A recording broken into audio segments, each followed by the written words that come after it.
on va avoir quelques instants de retard. Je sais que vous êtes impatients. Vous êtes autant que moi? Depuis combien de temps vous rêvez de ça? 5 ans? 10 ans? Levez les bras les plus vieux fans. Qui suit ça depuis sa sortie? Je vous vois venir. Malheureusement, on va demander quelques instants de patience. Le café français est fort, mais visiblement pas assez pour que tout le monde soit à l'heure. Préparez-vous bien, on va commencer très bientôt. Merci.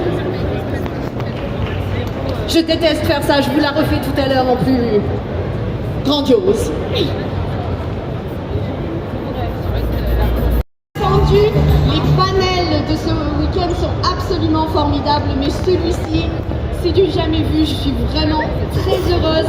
J'ai grandi dans les années 80-90, j'ai des frères, donc forcément je n'ai pas pu contourner ce guest qui est absolument magnifique. J'ai le grand plaisir et l'honneur aujourd'hui d'être ici avec le Terminator, le seul, l'unique, enfin pour moi dans mon cœur. Et je vois les fans qui font la tête. Pour moi, c'est ce Terminator. Alors messieurs, dames, sans plus vous faire attendre, faites un tonnerre d'applaudissements pour Robert Patrick.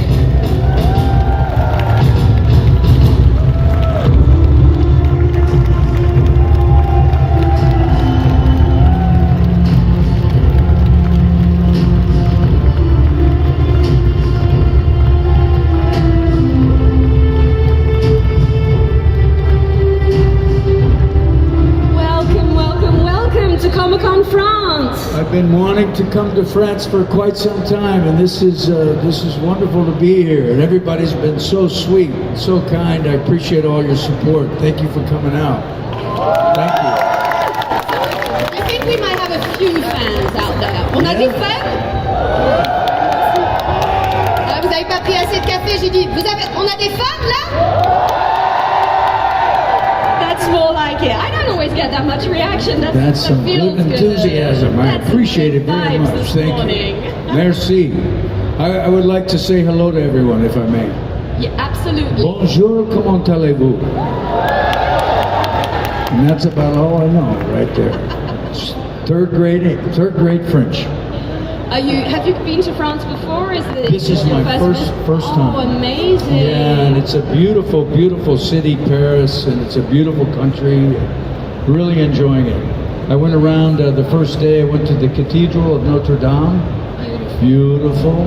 Walked along there, along the river, and went to the Louvre and the Arc de Triomphe. And you got to see the beauty. Yeah, it's just an incredible city. Incredible. I mean, how would it compare from where you come from? Because France has so much culture, and I find that there is so much old stone, so much old history. Is that something that you've found on your travels? Yes, I'm just amazed at how beautiful the city is and all the old architecture. And it reminds me a little bit, at least from my recollection, Washington, D.C., I think is laid out, I think in a way that sort of emulates the French pattern. I think so.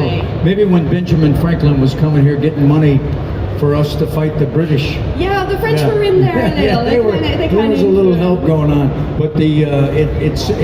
I think Washington D.C. is trying to emulate Paris in a way. Yeah. Et donc c'est sa première venue à Paris, il a eu le chance d'aller voir tous les grands sites, de découvrir cette belle ville, et ça lui rappelle un petit peu Washington qui a un petit peu cette structure de ville dans cette façon, et c'est là où on va trouver un peu la pierre la plus ancienne en Amérique. And we're also getting we might be getting our own Arc de Triomphe as well.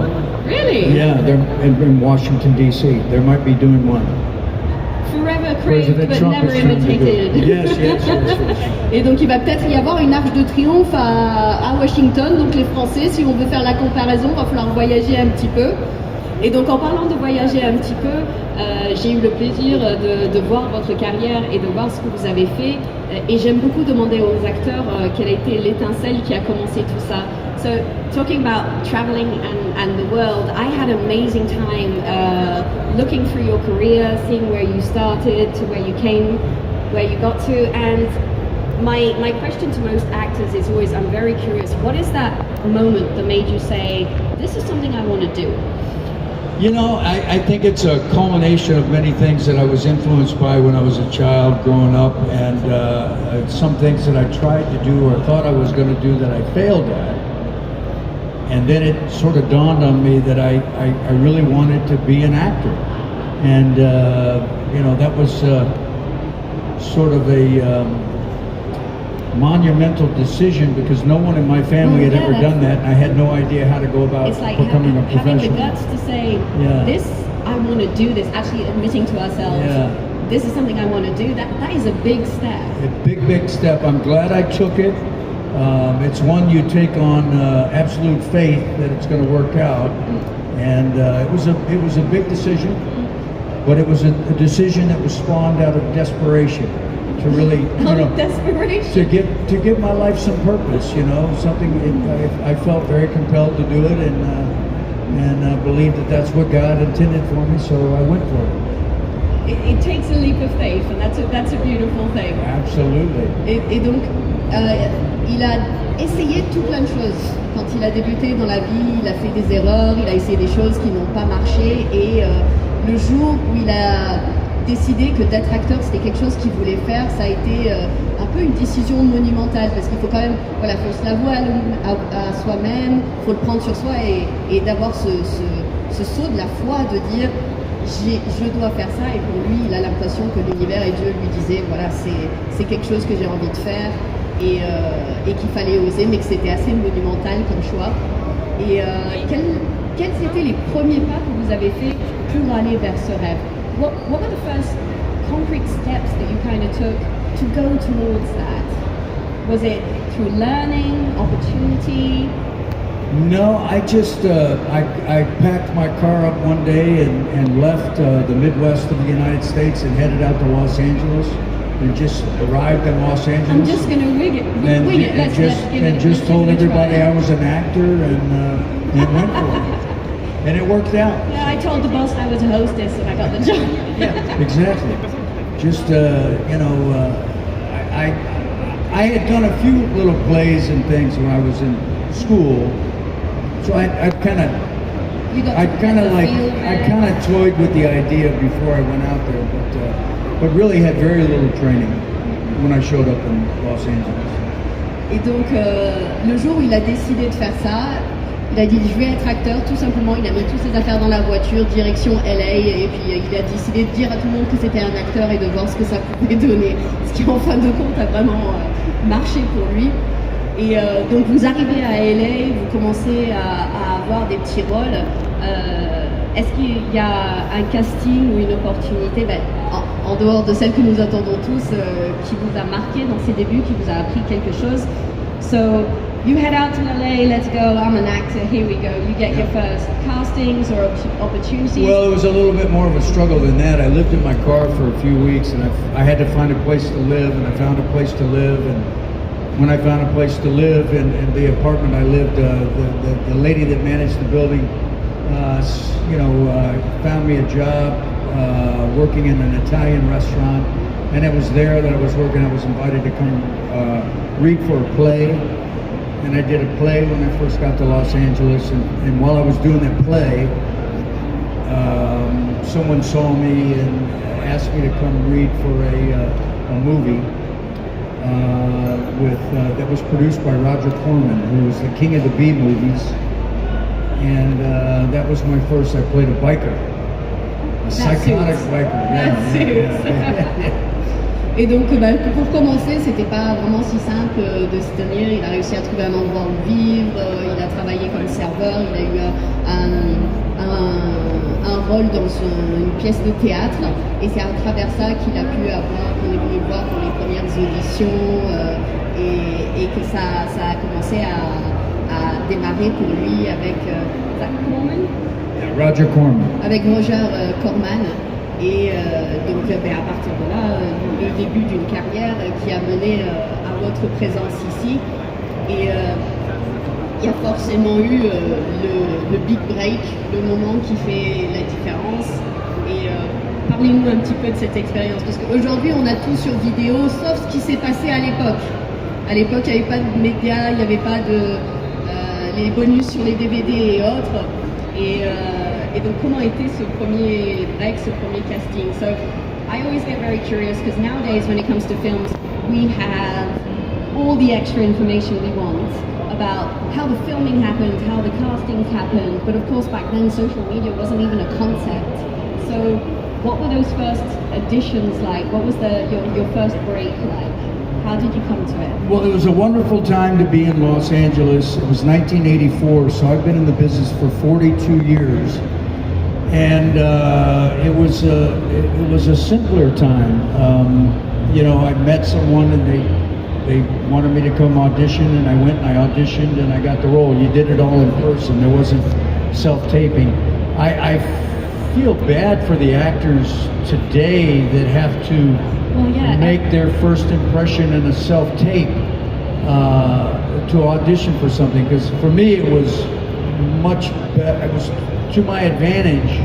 They kind of judge you for you, Yeah. rather than it could be this person. Who are they? Yeah. You could walk into a room and you could win the part and get the part right there, and you didn't have any taping. The social media that's now available to me at the time wasn't there, as you said, and I kind of wish it was, because in a weird way, you know, when Terminator 2 came out, we didn't have any social media, so there wasn't. Now I'm actively involved on social media, and it would have been neat to have it back then. Well, it's kind of a double-sided coin in the sense that it can make or break somebody before they've even started, because the information is out there. Yeah. But it makes it, as you say, it makes it much harder for actors today. Et donc, à l'époque, les interviews avaient quelque chose, pour avoir un rôle, c'était beaucoup plus simple. Vous aviez le contact, on venait vous voir, c'était de personne à personne, il n'y avait pas les réseaux, il n'y avait pas tout ce qu'on a aujourd'hui qui peut soit freiner ou accélérer la chose, et que il n'y avait pas les vidéos, c'était vraiment toi à moi, et on choisissait les acteurs sur ce qu'ils pouvaient donner sur ce moment-là. Et donc, est-ce qu'à l'époque, vous aviez un scénario complet, un cast complet enfin, il y a un petit côté où à l'époque, j'ai l'impression que les films étaient légèrement plus improvisés, parce qu'on inventait de film en film des nouveaux techniques et autres, et l'industrie du film se composait. Quelles seraient les différences majeures que vous voyez à l'époque et aujourd'hui? So, when we look back at these movies, I feel like the industry, I need more coffee. The industry back then had something a little more improvised, in the sense that you were really creating what movie making has become today. What would you say was the major difference between those first movies and how they make them today? I mean, everything today is kind of like squared off, everything, all the boxes are checked. Was it a little more improvised? Did you have a little more freedom back then, or was everything still very scripted and closed? Yeah, I think I understand what you're saying. It was a wilder time. It was more anything kind of goes kind of time back in the early 80s. You've got film, and then as it progressed, I think in the 80s when I arrived in Los Angeles, there was a lot of VHS tapes. So there was a need to create more content for VHSs. So there was a lot of exploitative type movies being made during that time period, which I benefited from, because most of the early films I did were all exploited. You know, like Mad Max rip-offs, or you know. It's going to be fun. Yeah, action movies. I go back and I'll see a clip or something from some of the early movies I did, and they're just horrible. They're really bad. It was like, we need to get fun. VHS out there. Yeah. Let's just do it. Yeah. Let's just make this movie. I went off. The first film I did was in Los Angeles, and then I did a bunch of films in the Philippines for the same producer. But it was my film school. You know, that's where I was learning. I was learning making these films, and I wasn't getting hurt by it at any way, but I was gaining great experience. And the same place that I started is the same place that James Cameron started. So that helped me during the process when I was going to get T2. So it's like it's the school of do it, learn it, do it better. Exactly. The producer I worked with, Roger Corman, was where Jack Nicholson started, Bogdanovich, Scorsese, Coppola. They had all worked for him. So it was a training ground, you know, sort of like the minor leagues. I feel like they're the building blocks of what we have today in a lot of ways.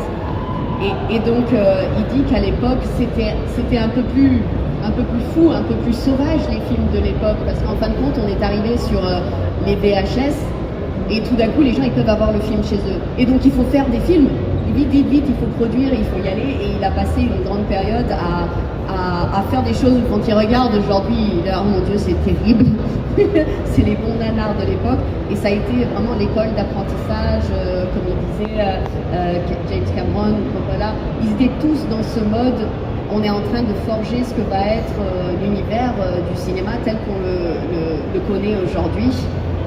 Et donc maintenant, j'ai envie de savoir un petit peu quelle a été votre première impression du script pour ce fameux Terminator qui vous a fait connaître de tous ces gens sympathiques. So there's all these building blocks coming together. The industry is learning how to make movies. Some of them learning to make them good, fast, and you get to learn along. When you get the script for Terminator, what was your first impression? Like, you're seeing this story, you're seeing the character you have to create and portray. What was the first impression for you personally? Well, I didn't read the script until 3 or 4 days into the audition process. So when I first showed up to start auditioning for James Cameron, it was improvisational. Oh, really? It was Yeah, just like, okay, I need you to freestyle this character. I need you to create an intense presence that's sense-aware, and I didn't really know much about it, so I started, you know, making things up on the spot, and trying to perceive exactly what it was that he was looking for, and I happened to be right. Oh, yeah, you nailed it. 'Cause I mean, if it really is, I mean, I feel like today people get to prep for these kind of things, and you were just told to freestyle it. And Yeah, you get the role. That is amazing. So that it was really all means that what ad-lib. you're giving is just right for what they need. Yeah, it was all ad-lib, and the first day it wasn't with Jim Cameron, but he saw the video from the first day, which was kind of a video audition in a way. It was filmed by one of his guys. Then the next day it came back and I worked with James Cameron, and he was intrigued in, you know, what was I thinking and how was I, you know, what was the process I was using to how to get to where I was going with the character. Then I read the script. And then you have context and you're And I like, go, oh my God, I'm the Terminator, you know. that's pretty cool. That's pretty goddamn cool. Pardon me. And now here I am in France at the Comic-Con. From an improv to Comic-Con, that's kind of magic. That's pretty cool. Et donc, quand il est arrivé pour ce premier entretien pour avoir le rôle, en fait, il n'y avait pas de script. On l'a demandé d'improviser. On lui a dit un personnage un peu intense, ils ont fait une séance d'improv, sans qu'il sache vraiment où ça va, et qu'en fin de compte, James Cameron n'était pas présent pour cet entretien, mais il a vu les cassettes, il a aimé, ça l'a intrigué, c'était qu'est-ce qui se passe derrière ce regard. Et je crois qu'on a tous eu cet effet, la première fois qu'il apparaît à l'écran, c'est ouh, on sait pas trop où ça va. Et là ça me faisait beaucoup rire, parce que j'ai des frères qui étaient tellement à fond, donc je ne pouvais pas l'éviter. Et il a ce regard, vous le connaissez, ce regard qui impacte et qui prend. Et mon beau-père est irlandais. Et il nous faisait la même. Si vous donnez the look, vous étiez mal placé, et ça m'a toujours rappelé ça. Donc je suis curieuse de savoir comment tu es arrivé à ce regard. So I could not avoid the Terminator. I was more into princesses and dragons at the time. I was a hobbit, but I had brothers, and we had the VHSs, and we watched them again and again and again. And you do the look, and my stepfather is Irish, and he would give us a similar look. it's like you knew you were in trouble if it suddenly stopped and the eyes were, oh my goodness, the first time I saw it, it's like, it looks like him, this is the creature. So you were so young, you didn't see it in the theaters, you saw it on a VHS. Absolutely. Yeah, and imagine what it would be like 35 times as big. Have you ever seen it on the big screen?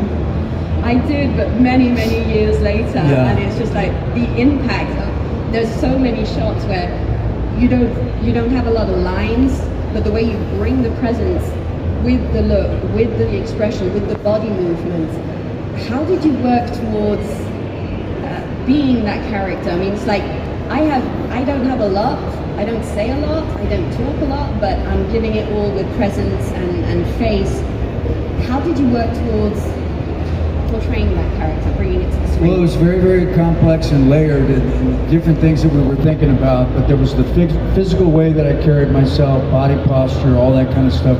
I worked that out with Jim, and then it was the practical effects and the CGI effects, and that was how to create something that was linear.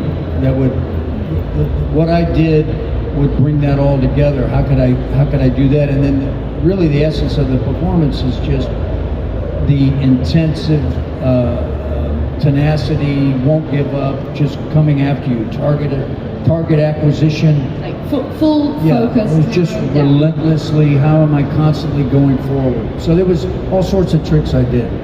Well, it's absolutely beautifully portrayed. It's just like, there's a lot of characters who kind of stay with you, and I'm sure there's so many actors who are like, okay, I got a badass, can I do the look? Yeah. Can I make it happen? Yeah. It was such an amazing character. Do you think for our audience you could give it a try? What, the look? Can you do the look? I don't even know what the look is. What is it? The look? Il voit pas exactement ce qu'est le regard. Pour lui, il l'a créé vraiment en faisant cette espèce de focus qui se centre, de vraiment être sur la détermination et que ce soit vraiment tout son focus vers le but, sa mission. So you kind of put your head down and look up.